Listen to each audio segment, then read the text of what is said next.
Shrimati Mary George. ഒരു സമരം തുടങ്ങുന്നു. ഫെബ്രുവരി 10-ാം തീയതി സ്ത്രീകൾ മാത്രം ഉൾപ്പെടുന്ന ഒരു സമരമാണ്. ആദ്യത്തെ ഒരാഴ്ച കഴിയുന്നതിന് മുൻപ് തന്നെ അത് രാഷ്ട്രീയ പ്രേരിതമെന്നും ബക്കറ്റ് പിരിവെന്നും പണപ്പിരിവെന്നും പാട്ടസമരമെന്നും ഒക്കെ പറഞ്ഞ് അധിക്ഷേപിക്കുന്ന രീതിയുണ്ടായി. തുടർന്ന് പിന്നീട് അങ്ങോട്ട് നമ്മൾ അധിക്ഷേപത്തിൻ്റെ പല സ്വരങ്ങളും കണ്ടതാണ്. പൊതുസമൂഹത്തിൽ പറയാൻ പോലും മടിക്കുന്ന വാചകങ്ങളാണ് പലരും CITU നേതാവടക്കം പറഞ്ഞത്. ഏറ്റവും ഒടുവിലായി അവർക്ക് പ്രതീക്ഷ നൽകുന്ന തരത്തിലുള്ള ചർച്ചയ്ക്ക് വിളിക്കുന്നു, എന്നിട്ടും ഒരു തീരുമാനവുമാകാതെ പിരിയുന്നു. എന്തുകൊണ്ടാണ് ഈ സമരം 40-ാം ദിവസത്തിലേക്ക് കടക്കുന്നത്? 40 ദിവസം പിന്നിടുകയാണ്. ഈ സമരത്തെ അവർക്കൊരു സമവായത്തിൽ എത്തിക്കണം എന്നെങ്കിലും തോന്നാത്തത്? നേരത്തെ രോഹിണി സൂചിപ്പിച്ച ആ രീതി, അതായത് ഒരു ചർച്ചയ്ക്ക് വിളിക്കുന്നു ആരോഗ്യമന്ത്രി തന്നെ. ചർച്ച കഴിഞ്ഞ് അത് തികഞ്ഞ പരാജയമായിരുന്നു എന്ന് മനസ്സിലാക്കിക്കൊണ്ട് തന്നെ അവര് ചർച്ചയിൽ നിന്ന് തിരിച്ചു വരുന്നു. എന്നിട്ട് മീഡിയയുമായി സംസാരിക്കുമ്പോൾ ചർച്ചയ്ക്ക് പോയ ആശാ വർക്കർമാര് സംസാരം അവസാനിപ്പിക്കുന്നത് പൊട്ടിക്കരഞ്ഞുകൊണ്ടാണ്. എന്റെ മനസ്സിൽ ഇപ്പോഴും അതിന്റെ വിങ്ങല് അവശേഷിക്കുന്നുണ്ട്. കാരണം അവരുടെ ജീവിതം അത്ര കടുത്ത യാഥാർത്ഥ്യങ്ങളിലൂടെ കടന്നു പോകുന്നു. പക്ഷെ ആനപ്പുറത്തിരിക്കുന്നവന് കാൽനട യാത്രക്കാരന്റെ ദുരിതം അറിയുകയില്ലല്ലോ, ബുദ്ധിമുട്ട് അറിയുകയില്ലല്ലോ. അതാണ് ഇവിടെ സംഭവിക്കുന്നത്. എല്ലാ സുഖ സൗകര്യങ്ങളും അനുഭവിച്ചുകൊണ്ട് ഗവൺമെന്റിൽ വിലസുന്ന ആർക്കും തന്നെ ഈ ആശാ വർക്കർമാര് അവരെ ആശയറ്റ് നാട് മുഴുവനും നടന്ന് കഷ്ടപ്പെടുകയാണ്, അലയുകയാണ്. അവരുടെ തൊഴിലിന്റെ ഭാഗമായിട്ടുള്ള അലച്ചിലാണ് ഞാൻ പറയുന്നത്. അങ്ങനെ അലഞ്ഞ് ഇങ്ങനെ മുന്നോട്ട് പോകാൻ പറ്റില്ല, ഞങ്ങൾക്ക് ഒരു കൈ സഹായം കിട്ടിയേ പറ്റൂ എന്ന് മനസ്സിലാക്കിക്കൊണ്ടാണ് അവര് ഇങ്ങനെ ഒരു സമരത്തിലേക്ക്, ആശയറ്റാണ് സമരത്തിലേക്ക് ആരും വരുന്നത്. ആരും സന്തോഷത്തോടു കൂടി സമരത്തിലേക്ക് പോകില്ല. നോക്കുകൂലി ചോദിക്കുന്നത് പോലെ അല്ല സമരത്തിലേക്ക് കുടുംബിനികൾ വന്നെത്തുന്നത്. ഈ ആശാ വർക്കർമാരൊക്കെ കുടുംബിനികൾ കൂടിയാണ്. അപ്പൊ അവരുടെ തൊഴില്, അതോടൊപ്പം അവരുടെ കുടുംബം, ഇത് രണ്ടും മാറ്റി വെച്ചുകൊണ്ടാണ് അവർ ഈ തൊഴിലിന്, ഈ സമരത്തിന് വേണ്ടി വന്നത്. ഇപ്പൊ നമുക്ക് 232 രാജി നേരത്തെ സൂചിപ്പിച്ച് 232 രൂപ കൊണ്ട് ഞങ്ങൾക്ക് എന്ത് ചെയ്യാൻ പറ്റും? ഒരു കാരണവശാലും ഒരു കുടുംബത്തിന് മുന്നോട്ട് പോകാൻ പറ്റില്ല. ഇവര് പകൽ അന്തിയോളം ജോലി ചെയ്യുകയാണ്. അപ്പൊ ഇവരുടെ കുടുംബത്തിന് കിട്ടേണ്ട സംരക്ഷ, രോഹിണിയും ഒരു സ്ത്രീയാണ്. ഒരു സ്ത്രീകൾക്ക് സാധാരണ സ്വന്തം കുടുംബത്തിൽ തന്നെ എന്തുമാത്രം ഉത്തരവാദിത്തങ്ങൾ ഉണ്ട് എന്ന് ഉത്തരവാദിത്തമുള്ള ഏത് സ്ത്രീക്കും മനസ്സിലാകും. അങ്ങനെ കുടുംബത്തിലെ ഉത്തരവാദിത്തങ്ങൾ അവർ രാത്രിയിൽ വെളുപ്പാങ്കാലത്ത് 4 മണിക്ക് എഴുന്നേറ്റ് നിറവേറ്റിയതിന് ശേഷമാണ് രാവിലെ അവരുടെ ജോലിക്ക് ആയിട്ട് ഇങ്ങനെ ഇറങ്ങി പുറപ്പെടുന്നത്. കാരണം രാവിലെ തന്നെ കിടപ്പ് രോഗികളെ പോലെയുള്ളവർക്കൊക്കെ രാവിലെ തന്നെ കിട്ടേണ്ട ശുശ്രൂഷ, മരുന്ന്, ഇതൊക്കെ കാണും. ഇതൊക്കെ സമയാസമയം കൊടുക്കുന്നതിന് വേണ്ടി ആണ് അവരിങ്ങനെ നടന്ന് ജോലി ചെയ്യുന്നത്.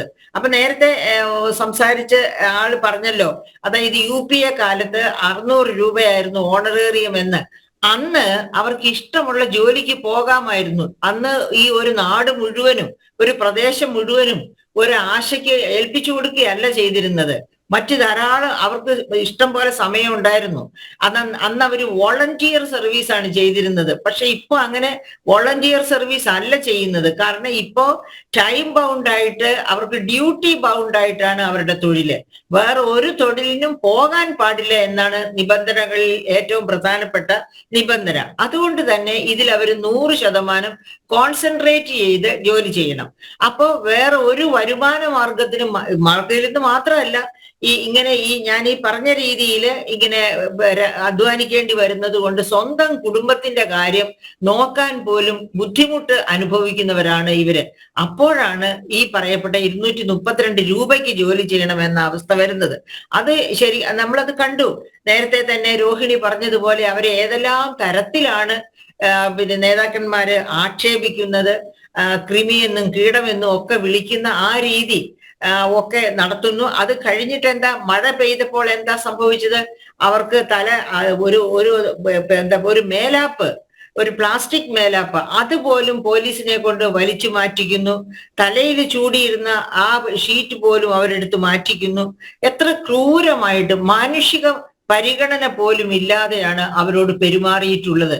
ഇതൊക്കെ സ്ത്രീകളോടാകാം, എന്തും സ്ത്രീകളോടാകാം എന്ന ആ ഒരു ആറ്റിറ്റ്യൂഡ് ധിക്കാരം അതാണ് ഇവിടെ കാണിക്കുന്നത്. അല്ലെങ്കിൽ ഇങ്ങനെ ഒന്നും കാണിക്കാതിരിക്കാൻ, അതായത് ഒരു ഒരു ഒരു മാതൃഹൃദയമെങ്കിലും ഉണ്ടായിരുന്നു ആരോഗ്യമന്ത്രിക്ക് എങ്കിൽ എനിക്ക് തോന്നുന്നില്ല അവരിങ്ങനെ ചെയ്യുമായിരുന്നു എന്ന്. ഇതുപോലെ അവരുടെ ഈ മഴ നനയാതിരിക്കാനുള്ള സംവിധാനം ഇല്ലാതെയാക്കുക. അതുപോലെ അവര് പൊരി വെയിലത്താണ് ഇപ്പോ നമുക്ക് AC റൂമിൽ ഇരുന്നാൽ പോലും ബുദ്ധിമുട്ട് തോന്നുന്ന തരത്തിലുള്ള പൊരി വെയിലാണ്. ആ സമയത്താണ് ഈ പാവപ്പെട്ട സ്ത്രീകള് ഇങ്ങനെ 40-ാം ദിവസം 41-ാം ദിവസം എന്നൊക്കെ പറയുമ്പോൾ നമ്മൾ ഓർക്കണം, അവരുടെ ആവശ്യം അത്ര കഠിനമാണ്. അതുകൊണ്ടാണ് ദൃഢപ്രതിജ്ഞയോടുകൂടി അവർ ഈ സമരവുമായിട്ട് മുന്നോട്ട് പോകുന്നത്. ഇന്ന് ഞാൻ കണ്ടു ആ സമരപന്തലിൽ ചെന്ന് ഇന്നലെ മുതൽ നിരാഹാരം അനുഭവിക്കുന്ന ആ 3 വനിതകളെ. അവര് 3 ഇന്ന് തന്നെ ക്ഷീണിതരാണ്. കാരണം പൊതുവെ അത്ര ആരോഗ്യവതികളല്ല ഇവരാരും. ഈ ഓടി നടപ്പിനിടയ്ക്ക് സ്വന്തം ആരോഗ്യമോ ഒന്നും നോക്കാൻ അവർക്ക് സമയം കിട്ടാറില്ല.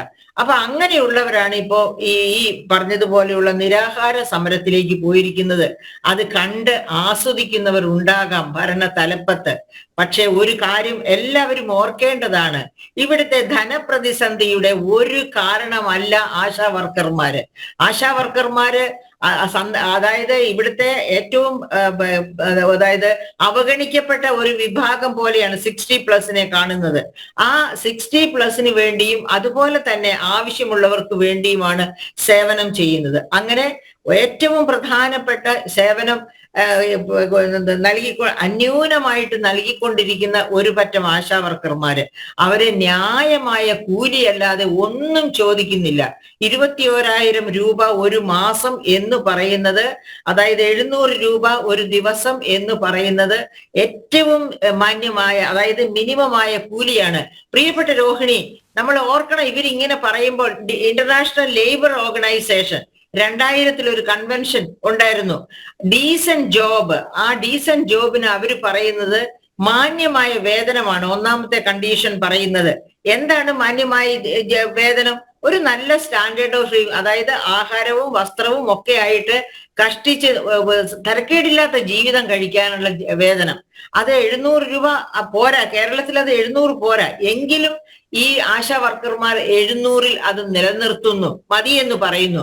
അത് ഈ സംസ്ഥാനത്തിന്റെ ധനപ്രതിസന്ധി കണ്ടിട്ടാകാം 700 മതി എന്ന്. അതേസമയത്ത് അന്യ സംസ്ഥാന തൊഴിലാളി, ഞാൻ ആദ്യം സൂചിപ്പിച്ചതുപോലെ 1250 രൂപയാണ് കൂലി ചോദിക്കുന്നത്.